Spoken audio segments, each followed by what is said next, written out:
Allez, c'est parti, bonjour. Bienvenue, enfin bonjour quoi. On commence. Je souris parce qu'en fait j'adore la question qui a été posée, à laquelle je vais répondre juste après ce générique un peu long, mais que j'adore.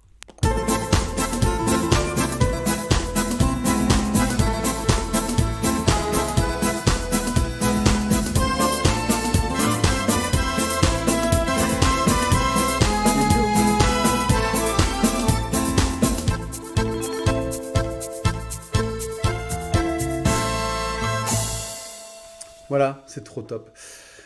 C'est un peu long, mais c'est magique. Bon, alors la question qui m'a fait sourire et que j'adore, c'est Dominique. Dominique qui dit, alors qui commence super bien, parce qu'elle dit: Bonjour Fred, j'adore vos vidéos et votre humour. Merci pour tout. Merci. Ça équilibre un peu le reste que je diffuse pas, toutes les horreurs que j'entends de temps en temps. Mais j'ai tourné une petite vidéo là-dessus, j'ai balancé, voilà, réagissez. Voilà. Donc, aujourd'hui j'ai une question à vous poser, dit Dominique. Dominique, je ne sais pas si c'est un garçon ou une fille. Bon, je ne sais pas si t'es un gars ou une fille, Dominique, mais j'écoute ta question. J'ai fait un tableau abstrait en acrylique qui me plaisait assez bien et je l'ai verni. Ok. Aujourd'hui, je me dis que quelques coulures et éclaboussures, oui, c'est un petit peu le truc qui va bien, le fluid art et le dripping en ce moment. D'ailleurs, j'ai plein de tutos en cours. Bref, on parle pas de moi, on parle de toi. Or, dit Dominique, aujourd'hui, je me dis que quelques coulures et éclaboussures auraient été sympas aussi. Pensez-vous que je puisse faire ces petits rajouts en acrylique sans trop de danger? Merci beaucoup, Fred, pour votre réponse. Tu l'as verni. Écoute, alors il y a deux réponses. Je vais te faire la réponse officielle et puis la réponse off, la mienne, enfin celle de ma vie d'artiste, enfin de peintre, de gribouillateur. La réponse officielle, c'est non. Quand une fois que tu as verni, tu as fait une couche étanche, si tu veux. Tu as fait une espèce de. C'est comme si tu. Moi, j'ai pas d'exemple. Bah, t'as fini ton truc, quoi. Voilà, t'as bouclé le machin, c'est verni, c'est fini, on touche plus. Alors le vernis, il est un peu souple, mais il n'est pas là pour être souple, hein. Il protège de tout, il protège en particulier de la pollution, de la saleté, etc. Donc il n'est pas censé être c'est pas censé être une accroche formidable pour repeindre. Voilà. Alors à l'huile, c'est particulièrement exact. Sauf si tu veux récupérer la toile, je réfléchis en même temps que je parle, hein, comme d'hab. Sauf si tu veux récupérer la toile, et donc dans ce cas-là, tu égrènes tout. Égrènes avec. Attends, je me suis fait engueuler parce que je disais toile émery et papier de verre, je confondais. Enfin, le truc qui gratte, quoi. Je suis désolé. Bon, bref, la toile émery. Tu grattes, tu abrases, tu rends le support un peu absorbant, tu enlèves la poussière, et après tu peux retravailler sur la toile. Là, c'est pas le sujet. Tu as fait un truc qui te plaît pas mal, mais tu dis: Ah, j'aurais bien aimé un peu de coulure. Donc, alors, si ton vernis il est ultra brillant, bon, faut faire gaffe. Mais en fait, le seul risque que tu cours, c'est que l'adhérence soit un peu moins bonne.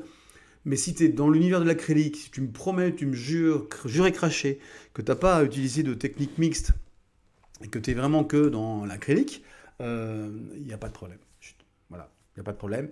Mais normalement, quand on a verni, on ne touche plus à rien. Alors, ça, c'était la première réponse un peu officielle. Tu vois, à la fin, je bascule sur. Et puis la deuxième, c'est mon expérience. Moi, quand j'ai commencé à peindre, c'était en 2000. Donc, je donne pas l'année là où la vidéo est vue, parce que voilà, mais en 2000. Donc, ça commence à faire un bail. Euh, et puis, j'ai peint des croûtes, comme tout le monde, quoi. Mais des trucs juste improbables. Mais j'étais super content quand j'ai peigné, hein. Et puis ça m'a fait progresser. Enfin, c'est ce que je veux faire avec vous. C'est-à-dire, on progresse, on avance. Pas de complexe, pas d'état d'âme, pas de comparaison. On s'en fout. On se fait du bien, on avance. Bon, moi, j'avançais. Et j'ai acheté beaucoup de toiles et j'ai peint beaucoup de toiles. Et voilà. Et puis après, tu as un stock de toiles avec des châssis. Ça prend de la place. Tu vois, 10 c'est comme ça, tu en as 20 c'est comme ça. Voilà. Et puis à un moment donné, il s'est agi. Alors, j'ai progressé artistiquement, bien sûr. Voilà. Comme nous tous. Et puis à un moment donné, la question s'est posée, qu'est-ce que je fais de ce stock-là, de choses qui sont juste immontrables? Enfin, oui, non, c'était sans commentaire, voilà. Et ben j'ai récupéré cette toile. C'est-à-dire, j'ai, comme je vous l'ai dit, abrasé, gratté, repassé du gesso, voilà. Parce qu'en fait, pour pouvoir récupérer le support qui me plaisait bien, alors après on peut dire, les artistes disent oui, il y a une vibration qui reste, même quand tout est blanc. En dessous, la vie d'avant, elle transparaît, et ça nous inspire. Bon, peut-être, peut-être. D'ailleurs, je suis pas sûr que j'ai fait des chefs-d'œuvre juste après, mais j'ai récupéré l'étoile. Donc, je retire la ficelle qui est un peu longue, je sais pas où j'en suis à combien de minutes, mais juste pour dire, oui, ça se récupère bien sûr. Le truc auquel il faut veiller, c'est de pas vraiment retravailler sur une surface trop glissante, tu vois. C'est comme si tu peignais sur du verre, ça va tenir, mais avec un coup d'ongle, ça s'en va. Sur un vernis, ça fera pas tout à fait pareil, mais il faut mieux minimiser les risques, et donc il faut abraser et grainer pour qu'il y ait une surface d'absorption. Ok. Voilà, le grand coup dans le micro pour dire bonjour au micro. J'espère que d'ailleurs le micro est à la hauteur aujourd'hui. Et ben voilà, cette question m'a pas mal plu, j'espère que la réponse est claire. À mon avis non, parce qu'en fait elle était longue, la réponse, et ça ne méritait pas. Je vous souhaite une super fin de truc, et je vous dis à très très bientôt, juste après le jingle. Salut! On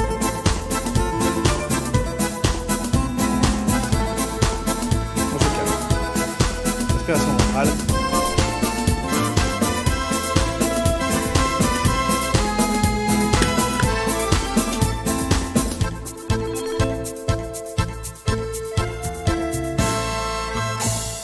À bientôt.